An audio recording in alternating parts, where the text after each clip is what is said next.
প্রিয় দেশবাসী, আপনারা জানেন দেশ এই মুহূর্তে একটি সংকটকালীন সময় পার করছে। ফ্যাসিস্ট শেখ হাসিনার বিরুদ্ধে এক দফা আন্দোলন এবং আন্দোলন পরবর্তী বিভিন্ন ধরনের সহিংসতার কারণে ইতিমধ্যেই আমরা ক্রান্তিকাল পার করছিলাম। আপনারা জানেন দেশের লক্ষ লক্ষ কোটি টাকা পাচার হয়ে গেছে, লক্ষ লক্ষ কোটি টাকা ঋণের মধ্যে দেশ রয়েছে। এই মুহূর্তে আমরা দেশের দায়িত্ব নিয়েছি, কিন্তু 15 দিনের মাথায় একটি বড় প্রাকৃতিক এবং একই সাথে মানবসৃষ্ট দুর্যোগের মুখোমুখি আমরা হয়েছি।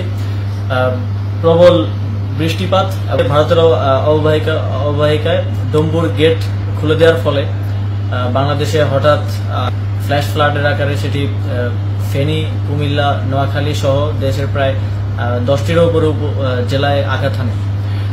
ভারত কোনো প্রকার সতর্কতা ছাড়াই এই গেটটি খুলে দেয়। প্রায় 31 বছর পর প্রথমবারের মতো এই গেটটি খোলা হয়। তো আমরা উদ্বেগ প্রকাশ করছি এবং একই সাথে সারা দেশের সকলকে জাতীয় ঐক্য গঠন করে এই সংকট মোকাবেলায় এগিয়ে আসার আহ্বান জানাচ্ছি।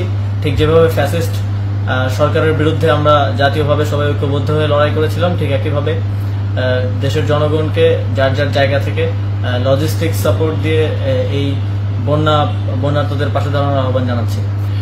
আপনারা জানেন ইতিমধ্যেই আমাদের ত্রাণ ও দুর্যোগ ব্যবস্থাপনা মন্ত্রণালয় কাজ করে যাচ্ছে এবং যুব ও ক্রীড়া মন্ত্রণালয় থেকে আমাদের প্রায় 18,500 যে রেজিস্ট্রেড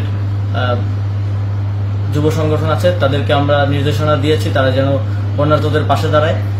একই সাথে বৈষম্যবিরোধী ছাত্র আন্দোলনের সমন্বয়কেরা ত্রাণ সংগ্রহ করছেন টিএসসিতে এবং প্রায় 50টি বোট তারা বন্যা দুর্গত এলাকায় পাঠিয়েছেন উদ্ধার কার্যের জন্য এবং আরো 200টি বোট আজকে যাওয়ার কথা।